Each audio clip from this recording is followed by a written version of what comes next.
ঘুম থেকে চোখ খুলে দেখি বাড়ির মধ্যে এতগুলো পুলিশ। বাবারে বাবা, আমি তো দৌড়ে গিয়ে একদম বরকে ডাকলাম। বর দেখি আবার ফ্যান নিয়ে ছুটেছে রাস্তায়। আমি যে ওই দাঁড়া দাঁড়া, কোথায় যাচ্ছ? বলে আসছি আসছি ফ্যানটাকে নিয়ে। আমি ভাবলাম চলো ঠিক আছে, বর যখন বেরিয়ে গেল এবার রান্নাটাকেও তো বসাতে হবে, নইলে তো এসে আবার খেতে চাইবে। হ্যালো এভরিওয়ান, কেমন আছো তোমরা? আশা করছি ভালো আছো। জানি জানি সবাই ভালো আছো, সুস্থ আছো। আমিও ভালো আছি গো, আমিও ভালো আছি। চলো শুরু করছি আজকে নতুন একটি ব্লগ। আজকের ব্লগটা একদম অন্যরকম। আজকে আমরা হুট করে বাবার বাড়ি থেকে বেরিয়ে পড়লাম ভোরবেলায়। কেন বেরোলাম সেটা অবশ্যই শেয়ার করব। রীতিমতো বাধ্য হয়ে বেরোলাম, এটুকুই বলতে পারি। ভোরবেলায় উঠেছি ঘুম থেকে, সারা রাত্রি চোখে ঘুম নেই। সমস্ত বৃত্তান্তটাই শেয়ার হবে আজকের এই ভিডিওতে। স্কিপ না করে পুরোটা দেখো। কোনো মেয়েকে চাই বলো তো সকালবেলা ঘুম থেকে দু চোখ খুলে, এক কথায় দু চোখ খুলে কোনো রকম হাতে গুনে দেখো চোখ মুখের অবস্থা আমার, ব্রাশটা করে একদম বেরিয়ে পড়লাম শ্বশুরবাড়ির উদ্দেশ্যে। আমি জানি না কেন এরকমটা হয়, প্রত্যেকবারই যখন আমি যাই তখন এই ভোরবেলা করে আমাকে উঠতে হয় আর সকালবেলা করেই বেরিয়ে যেতে হয় বাধ্য হয়ে। আমার মানে বাবা তো রীতিমতো নানুকে দেখো, সরি আয়ানকে দেখো, এত আদর করছিল যে কি বলবো। আমার তো যাওয়ার একদম ইচ্ছা করছিল না। আর এইদিকে দেখো আয়ানের চশমা ভুলে গেছি বলে ওর মাসি কিন্তু এদিকে চশমা নিয়ে আসছে। আর আমি না করেছি কোনো ভালো শাড়ি পরেছি, না করেছি কোনো মেকআপ, না করেছি কোনো জুয়েলারি, কোনো কিচ্ছু না। ওই দিকে আবার তোমাদের হাই বলছে। নাতি যাচ্ছে। কে আছে? ভালো আছো? চিহ্ন ভালো মন্দ খাবার। সাইডা বাস বাস সাইডা, চলো আস্তে আস্তে চলে যাবে, যা।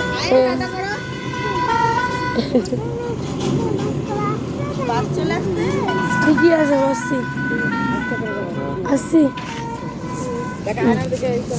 আরে ভাই, প্রত্যেকটা মেয়েই জানে এই মুহূর্তটা আমার চোখে জল চলে এসেছে। দেখো আমি প্রত্যেকবারই যখন আসি তখন তো কত আনন্দ নিয়ে আসি, কিন্তু যখন যাই তখন মনে হয় মানে কোথাও গিয়ে এত বছর হয়ে গেল বিয়ের, তারপরেও কিন্তু এক সন্তানের মা আমি, তারপরেও কিন্তু এই কষ্টটা হয়। মনে হচ্ছে সব চেনা জায়গা, চেনা গলি, চেনা রাস্তা, চেনা লোকজন, চেনা গাছপালা সমস্ত কিছু ছেড়ে যেন একদম চলে যাচ্ছে এক অন্য পৃথিবীতে।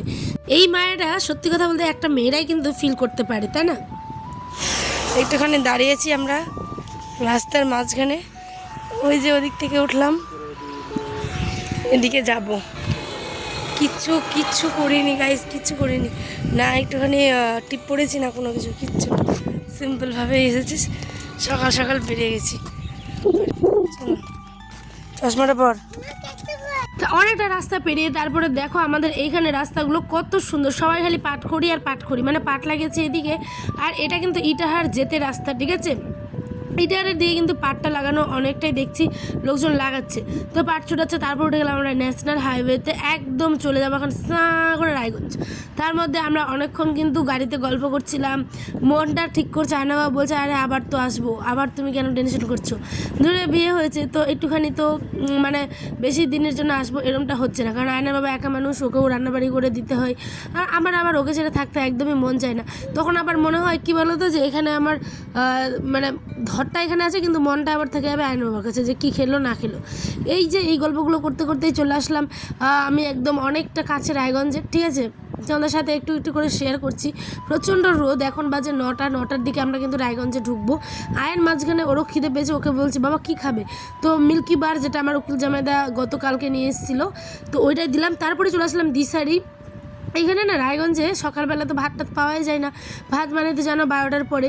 তো এখানে না গরম গরম দারুণ দারুণ খিচুড়ি। এর আগে আমি ফার্স্ট এই দিশারিতে এসেই কিন্তু সোনো স্ক্যান করেছিলাম, আয়ন যখন আমার পেটে ছিল 3 মাস বা 3.5 মাসের, যেটা ছবি হয় তোমরা দেখলেই যে দিশারি লেখা আছে ঠিক সেখানেই কিন্তু, ঠিক আছে? তো ওখানে না প্রথমে এই খিচুড়িটা, যেহেতু সকালবেলা এসে ছবি করতে হয় পেটের খালি পেটে, তাই কিন্তু সকালে এসে না এই আমি কিন্তু ছবি যখন করেছিলাম তখন আয়নের বাবা আমাকে এই খিচুড়িটা খাইয়েছিল। ভীষণ টেস্টি, খুবই টেস্টি। তো আমি এই খিচুড়িটার পুরো প্রেমে পড়ে গেছি। তো ওখানে আমি নিজেই বললাম ছাড়ো ভাতটাতে, ওগুলো ভাত দাও, আমি বাড়ি গিয়ে ভাত করবো। এখন খিচুড়ি আর ডিমের অমলেট খেয়ে দিয়ে কিন্তু বেরিয়ে পড়লাম হচ্ছে আবার বাড়ির উদ্দেশ্যে। অনেকটা রাস্তা এসেই দেখো আমি যেমনভাবে রেগে গেছিলাম বিছানাটা ঠিক তেমনটাই আছে, পুরো বালিশেরটাকে মানে ঢাকা দিয়ে গেছিলাম যাতে কিছু না পড়ার। 2 দিন তো থেকেছি, এমন তো না বেশি দিন যে নোংরা আছে, তারপরেও না আমি আবার একটুখানি ছিটছিটে আছি। মানে নোংরা থাকলে মানে নোংরা থাক আর না থাক আমি কিন্তু পারি না, ঠিক আছে। তো আমি কিন্তু এখানে দেখো একটুখানি ঝুল পড়েছে, ওগুলোকেও ঝেড়ে নিচ্ছি ভালো করে। এসে নিয়েই হাত মুখও ধুইনি, কিচ্ছু করিনি। আর এদিকে নতুন একটা বিছানার চাদর কিন্তু পেতে দিচ্ছি, কারণ আমি জানি আমার ছেলে আর আমার বর এখন স্নান করে এসে ওরা কিন্তু বিছানায় শুবে।